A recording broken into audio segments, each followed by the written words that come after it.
اعوذ باللہ من الشیطان الرجیم، بسم اللہ الرحمن الرحیم۔ عائشہ اسلامک ہسٹری کی پیاری بہنوں اور بھائیوں، السلام علیکم ورحمۃ اللہ وبرکاتہ۔ تمام تعریفیں اللہ کے لیے، وہی نیک لوگوں کا ولی ہے۔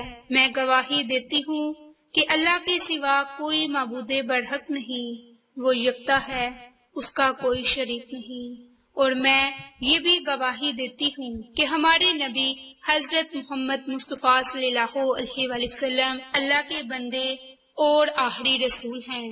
یا اللہ ان پر اور ان کی آل پر اور تمام صحابہ کرام پر اپنی رحمتیں، برکتیں اور سلامتی نازل فرما، آمین۔ میری بہنوں اور بھائیوں، آج 6 محرم الحرام اور جمعۃ المبارک کا دن ہے۔ سب سے پہلے آپ سب کو محرم الحرام کا پہلا جمعہ مبارک۔ آج کی اس ویڈیو میں آپ کے ساتھ جمعہ کے دن خاص عمل اور وظیفہ شیئر کرنے جا رہی ہوں۔ یہ عمل، یہ وظیفہ بہت ہی زیادہ فضیلت اور برکات کا حامل ہے، کیونکہ اس وظیفے کی بہت زیادہ فضیلت اور برکات ہیں، کیونکہ جمعہ کا دن تمام دنوں کا سردار ہے، اور جو فضیلتیں اور برکات جمعہ کے دن کی ہیں وہ کسی اور دن کو حاصل نہیں۔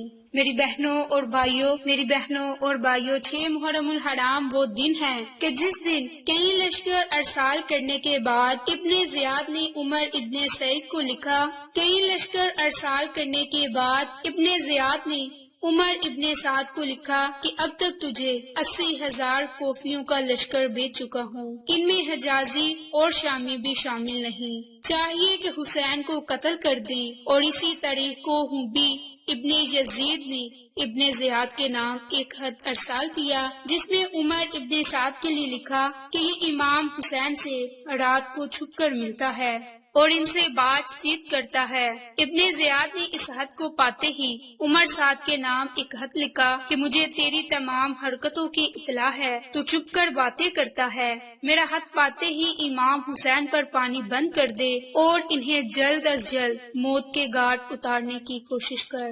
اور 7 محرم الحرام کو عمر ابن حجاج کو 500 سواروں سمیت نہر فرات پر اس لیے مقرر کر دیا کہ امام حسین کے خیمے تک پانی نہ پہنچ پائے۔ پھر مزید احتیاط کے لیے 4,000 کا لشکر دے کر حجر کو 1,000 کا لشکر دے کر شیش ابن رابی کو روانہ کیا اور پانی کی بندش کر دی۔ پانی بند ہو جانے کے بعد عبداللہ ابن حسین نے نہایت ان الفاظ میں تانا زنی کی کہ جس میں امام حسین کو سخت صدمہ پہنچا، اور پھر ابن خوشب نے تانا زنی کی جس کا جواب حضرت عباس نے دیا۔ آپ نے غالباً تانا زنی کے جواب میں خیمے سے 19 قدم کے فاصلے کی طرف قبلہ ایک ضرب تیشہ سے چشمہ جاری کر دیا اور یہ بتا دیا کہ ہمارے لیے پانی کی کمی نہیں، لیکن ہم اس مقام پر معجزہ دکھانے نہیں آئے بلکہ امتحان دینے آئے ہیں۔ میری بہنوں اور بھائیوں، یہ وہ امام حسین ہیں جن کے لیے نبی پاک صلی اللہ علیہ وآلہ وسلم کی بہت ہی محبت ہے۔ پیغمبر اسلام کی گود میں جو اسلام کی تربیت کا گہوارہ تھی، اب دن بہ دن 2 بچوں کی پرورش مصروف ہو گئے، ایک حسن اور دوسرے حسین۔ اسی طرح ان دونوں کا اور اسلام کا ایک ہی گہوارہ تھا جس میں دونوں پروان چڑھے، اور ایک طرف پیغمبر علیہ السلام جن کی زندگی کا مقصد ہی اخلاق انسانی کی تکمیل تھی، اور دوسری طرف امیر المومنین علی ابن ابی طالب جو اپنے عمل سے اللہ کی مرضی کے خریدار بن چکے تھے، اور تیسری طرف فاطمہ الزہرا جو خواتین کے طبقہ میں پیغمبر کی رسالت کو عملی طور پر پہچانے کے لیے ہی قدرت کی طرف سے پیدا ہوئی تھی۔ اس نورانی ماحول میں حضرت حسین کی پرورش ہوئی۔ میری بہنوں اور بھائیوں، نبی پاک صلی اللہ علیہ وآلہ وسلم کو اپنے نواسوں سے بہت ہی زیادہ محبت تھی۔ آپ اپنے ان نواسوں سے بہت زیادہ محبت کرتے تھے۔ اس کے متعلق حضرت ابو ہریرہ سے روایت ہے کہ رسول اللہ صلی اللہ علیہ وآلہ وسلم نے ارشاد فرمایا کہ جس نے ان دونوں سے محبت کی پس اس نے مجھ سے محبت کی، اور جس نے ان دونوں سے بغض رکھا پس اس نے مجھ سے بغض رکھا، اور وہ دونوں امام حسن اور حسین تھے۔ اسی طرح عبداللہ سے روایت کہ نبی کریم صلی اللہ علیہ وآلہ وسلم نماز پڑھ رہے تھے، جب آپ سجدے کے لیے تشریف لے جاتے تو حسن اور حسین آپ کے کندھوں پر چڑھ جاتے۔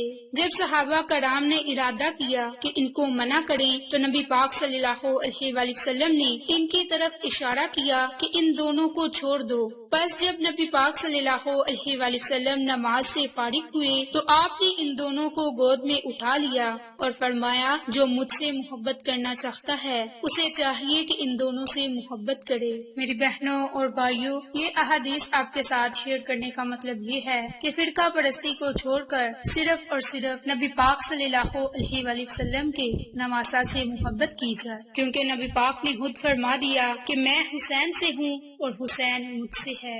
تو جو کوئی نبی پاک سے سچی محبت کرتا ہے تو وہ امام حسن اور حسین سے بھی محبت کرتا ہے۔ میری بہنوں اور بھائیوں، اب آپ کو خاص عمل اور وظیفہ کرنے کا طریقہ کار بتانے جا رہی ہوں جو آپ نے جمعۃ المبارک کے دن نماز عصر کے بعد صرف 5 منٹ تک عمل کرنا ہے، اور یہ عمل خاص طور پر آپ نے دولت کے لیے کرنا ہے۔ انشاءاللہ اس کی برکت سے قیامت تک پیسے ختم نہ ہوں گے۔ قسمت والے لوگ ہی اس عمل کو کر کے اس عمل سے فائدہ اٹھا لیں گے۔ میری بہنوں اور بھائیوں، جو کوئی اللہ کے ان 2 ناموں کو پڑھ کر رب کریم سے جمعہ کے دن دعا کرے گا تو 70,000 فرشتے آسمان سے تقدیر کے فیصلے لے کر اترتے ہیں، پھر جو رب کریم سے مانگا جائے گا رب کریم ہمیں ضرور عطا فرمائے گا۔ میری بہنوں اور بھائیوں، اگر آپ قلبی سکون چاہتے ہیں تو اس کے لیے بھی آپ اس عمل کو، اس وظیفے کو کر لیں اور رب کریم سے رو رو کر، گر گرا کر، نہایت عاجزی اور انکساری کے ساتھ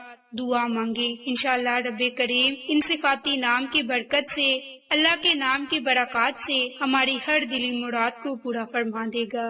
ہم رب تعالیٰ سے جو دعا مانگیں گے وہ دعا ضرور قبول ہوگی۔ تو میری بہنوں اور بھائیوں، آپ اپنے تمام مسائل کو حل کروانے کے لیے، مشکلات کو ختم کرنے کے لیے، پریشانیوں کو ختم کرنے کے لیے، تنگ دستی کو ختم کرنے کے لیے یہ عمل، یہ وظیفہ ضرور کریں۔ انشاءاللہ اس کی برکت سے آپ کو بہت ہی فائدے حاصل ہوں گے۔ اس کے لیے آپ سب سے پہلے 3 مرتبہ درود پاک پڑھیں۔ درود پاک پڑھنے کے بعد آپ 313 مرتبہ آیت کریمہ پڑھیں، لا الہ الا انت سبحانک انی کنت من الظالمین۔ میری بہنوں اور بھائیوں، یہ آیت کریمہ ہے جو آپ کو ہر قسم کی مشکلات سے، پریشانیوں سے، مصیبتوں سے نکال سکتی ہے، بشرط یہ کہ اگر آپ کامل یقین کے ساتھ اس عمل کو، اس وظیفے کو کریں۔ انشاءاللہ اس عمل کی برکت سے آپ کی زندگی کی تمام تر مشکلات، پریشانیاں ختم ہوں گی۔ رب کریم آپ کی غیبی مدد فرمائیں گے۔ 70,000 فرشتے جب آپ کے لیے رحمتیں، برکتیں لے کر آئیں گے تو پھر ان رحمتوں اور برکتوں کو سمیٹنے کے لیے تیار ہو جائیں، کیونکہ یہ تقدیروں کو بدلنے والے جمعہ مبارک ہیں اور محرم کا پہلا جمعہ ہے۔ اس لیے آپ نماز عصر کے بعد 313 مرتبہ قرآنی آیت کو پڑھ کر رب کریم سے کسی بھی جائز مقصد کے لیے دعا مانگ لیں۔ انشاءاللہ آپ کی ہر دعا قبول ہوگی۔ میری بہنوں اور بھائیوں، آپ کو یہ ہماری ویڈیو پسند آئے تو اسے لائک، شیئر اینڈ سبسکرائب کریں۔ جزاک اللہ۔